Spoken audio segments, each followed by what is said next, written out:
इनसे बड़ा आतंकवादी कौन हो सकता है। इसीलिए मैं कहता हूँ ताल ठोक करके अगर नित्यानंद राय जी अगर आप में हिम्मत है तो यही बयान बोलिए फिर से दोबारा मोहन भागवत को देने के लिए। यहाँ पे हम ईंट से ईंट जैसे 2015 में बजा था ना, फिर याद दिला देंगे आपको।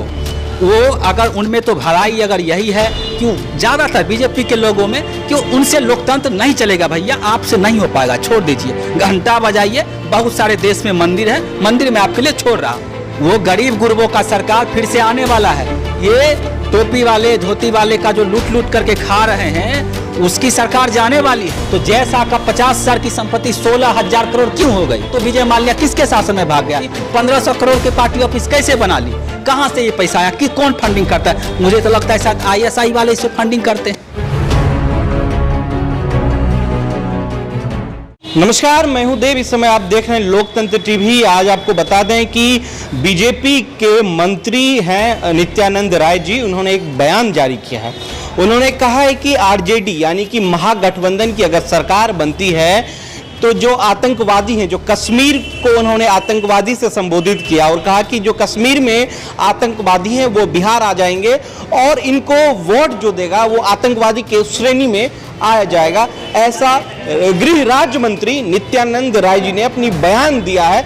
और इस बयान को लेकर जो महागठबंधन के कार्यकर्ता है, चाहे वो आरजेडी का हो चाहे वो अन्य राजनीतिक दलों का हो, उन्होंने सब ने इस पर निशाना साधा। फिलहाल इस समय हमारे साथ बात करने के लिए आरजेडी प्रवक्ता विकास जी हमारे साथ मौजूद हैं और अपनी बताएंगे कि आखिर आरजेडी को जिस शब्द से उनका एक परिचय दिया गया है नित्यानंद राय जी ने, ये कहां तक सही लग रहा है कि जिस तरीके से नित्यानंद राय जी ने कहा है कि उनको वोट देने वाला आतंकवादी अगर गठबंधन की सरकार बनती है, आरजेडी की सरकार बनती है, तो जो आतंकी लोग हैं वो बिहार आ जाएंगे और उनका पाकिस्तान जैसे देशों से अच्छे संबंध बनेंगे। देखिए, सबसे बड़ी दुर्भाग्य है कि बिहार के नित्यानंद राय जी हैं और उन्होंने किसी एक व्यक्ति विशेष को नहीं, पूरे बिहार के लोगों को उन्होंने जो कहा, उन्हें जो मत देगा, उन्हें जो वोट देगा वो आतंकवादी होंगे, वो कश्मीर जैसा हो जाएगा। तो ये मुझे लग रहा है कि निर्लज्जता की जो पराकाष्ठा होती है उसे पार कर गए हैं। बताएं आतंकवादी कौन होता है? जिस दल में है वो पार्टी का क्या इतिहास रहा है। नित्यानंद राय जी से अगर ये बयान वो खुद, ये मुझे पता भी है कि उनकी इतनी तो हैसियत नहीं है कि वो स्वयं बयान देंगे, उनसे दिलवाया गया है।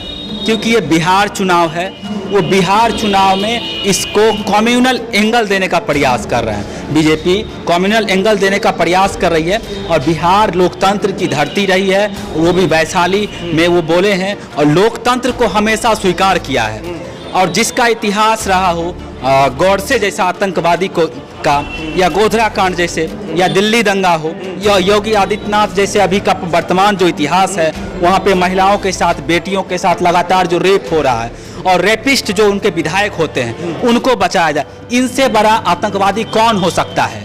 इसीलिए मैं कहता हूँ कि नित्यानंद राय जी में अगर थोड़ी सी भी बिहार के लोगों के प्रति सम्मान है तो वो बिहार के 12 करोड़ लोगों से वो माफ़ी मांगे, अन्यथा आरजेडी कार्यकर्ता सड़क पे उतरेगी, उनके खिलाफ उतर करके मुहिम छेड़ेगी। क्योंकि उन्होंने किसी एक व्यक्ति को नहीं अपमान किया है, वो पूरे बिहार की जनता को अपमान किया है। उन जनता को अपमान किया है जो लॉकडाउन में गरीब मजदूर पैदल आए, वो हमारे पार्टी को वोट करते हैं। जो बैक वेंचर सोसाइटी है वो हमारे पार्टी को वोट करते हैं। जो समानता को स्वीकार करते हैं, जो डेमोक्रेसी में विश्वास रखते हैं, वो हमारे पार्टी को वोट करते हैं। लालू जी का विचारधारा, आरजेडी का विचारधारा एक डेमोक्रेटिकल विचारधारा, जिसका विचारधारा मनुवादी विचारधारा है, उस पार्टी से वो बिलोंग करते हैं और वो ऐसा बेतुका बयान देते हैं। अब मैं तो कहता हूँ ताल ठोक करके अगर नित्यानंद राय जी अगर आप में हिम्मत है तो यही बयान बोलिए फिर से दोबारा मोहन भागवत को देने के लिए। यहाँ पे हम ईंट से ईंट जैसे 2015 में बजा था ना, फिर याद दिला देंगे आपको। तो आपने कहा कि उत्तर प्रदेश में आतंकवादियों की सरकार है, तो आप योगी जी को इनडायरेक्ट में कह रहे हैं आतंकवादी? योगी जी को आतंकवादी को सह देने वाला आतंकवादी ही होता है। वहाँ पे दिलीप सेंगर को किसने सह दिया? वहाँ पे लगातार जो रेपिस्ट हो रहे हैं, जिस राज्य का राजा ही अंधा हो तो वहाँ की जनता, उस राज्य में का तो राजा को ही ना दोष दिया जाएगा। वहाँ पे रेप होता है, और उस गांव में जहाँ मीडिया नहीं जब पहुँचती है हाथरस मामले में, जहाँ प्रशासन उसको घेर करके रखे हुए रहता है, वहाँ पे कोई एक संगठन के लोग सीधे तौर पे उस आरोपियों को बचाने की प्रयास करता है, उस आरोपियों के साथ खड़ा होता है, तो आतंकवादी का मतलब साथ देना ही हुआ। इस बात से जान लीजिए। और योगी आदित्यनाथ का भी इतिहास सबको पता होगा।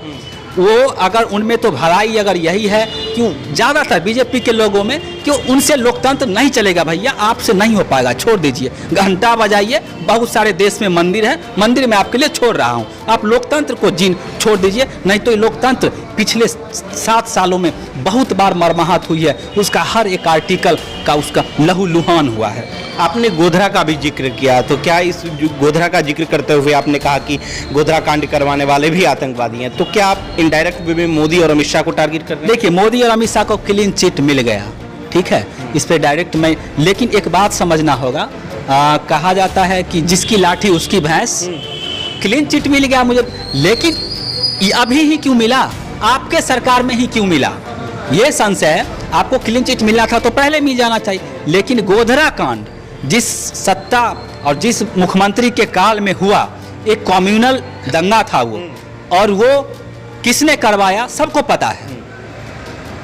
तो एक बात बताइए ना, जिस तरीके से बिहार पिछले बार बिहार चुनाव में आरक्षण के इशू से पूरा बिहार का माहौल बदल गया, तो क्या इस बार भी इस बयान से माहौल बदल जाएगा क्या?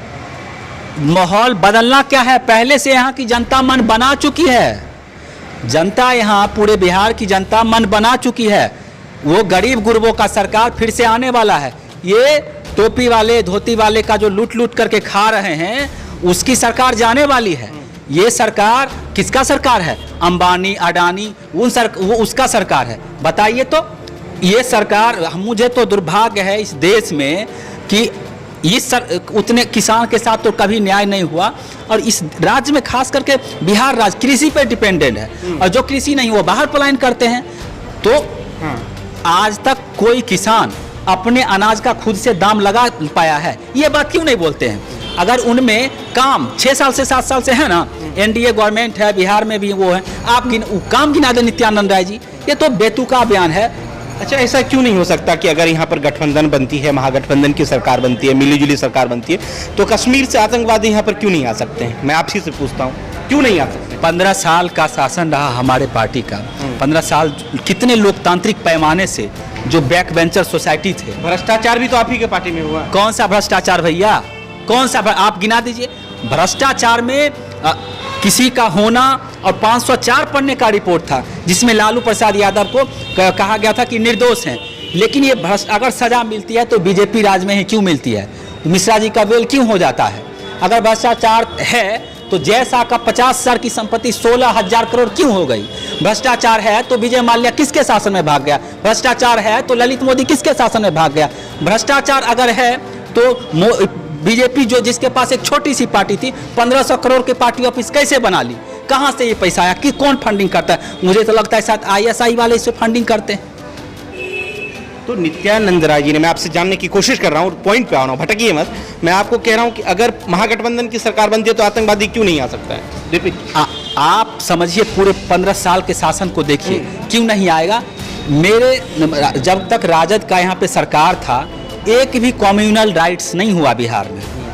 और जितने बैक वेंचर सोसाइटी, दंगा तो हुआ क्या भागलपुर दंगा हुआ, तो उसे किस तरह से कंट्रोल किया गया? आप क्या इस तरह का बयान आया था मेरे मुख्यमंत्री, किसके पक्ष में बोले थे? पक्ष में नहीं बोले थे। अगर दंगा हुआ है, दंगा होना और उसको एंगल देना एक अलग बात होता है। ये सरकार एंगल देने का काम करती है। आपको लगता है कि गठबंधन की सरकार बनती है तो ऐसा कुछ नहीं होगा? ये मेरा कहीं से मेरे सरकार में ये एजेंडा है ही नहीं। मेरे सरकार में एजेंडा होगा कि नौकरी कैसे हो युवाओं को। मेरे सरकार में ये होगा कि नियोजित शिक्षकों को नियोजित कैसे किया जाए। मेरे सरकार में ये होगा कि किसान त्रासदी ना झेले। मेरे सरकार में ये होगा सिंचाई कैसे हो। मेरे सरकार में ये होगा कि दवाई कैसे हो। मेरे सरकार में ये होगा कि पढ़ाई कैसे हो। मेरे सरकार में ये होगा कि महंगाई कम हो। भाजपा नेता ये भी कह रहे हैं पिछले 2 साल में जो उन्होंने डिप्टी सीएम जो तेजस्वी यादव रहे 1.5 साल 2 साल, उसमें खूब माल छापे हैं और अब उड़ा रहे हैं चुनाव में। किनको? भाजपा के लोग कह रहे हैं। हो अगर उनको लग रहा है कि ये डिप्टी सीएम रहे हैं, खूब माल छापे हैं, तो बता तो दें बीजेपी वाले, ये कितने साल से डिप्टी सीएम रहे हैं? ये कितने साल से डिप्टी सीएम रहे, उनको भी तो सोचना चाहिए। ये कितना उड़ाएंगे, तब तो लगता है तो पूरा उनसे चौगुना उड़ाएंगे।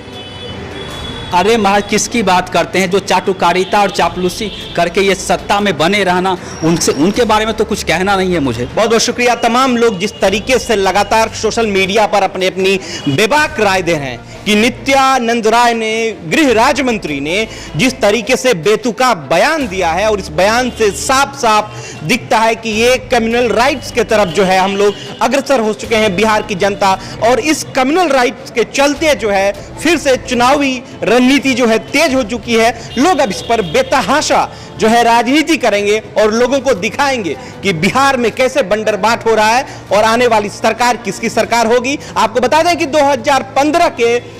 2015 में जब चुनाव हुआ था बिहार में, तो मोहन भागवत का एक बेतुका बयान जारी किया गया था, वो भी आरक्षण को लेकर पूरी सत्ता पलट गई थी। वो नजारा फिर न देखा जाए, इस तरह की लगातार कोशिश की जा रही है। आप इस समय देख रहे हैं लोकतंत्र टीवी, मैं हूं देव, पटना, ब्यूरो, दिल्ली।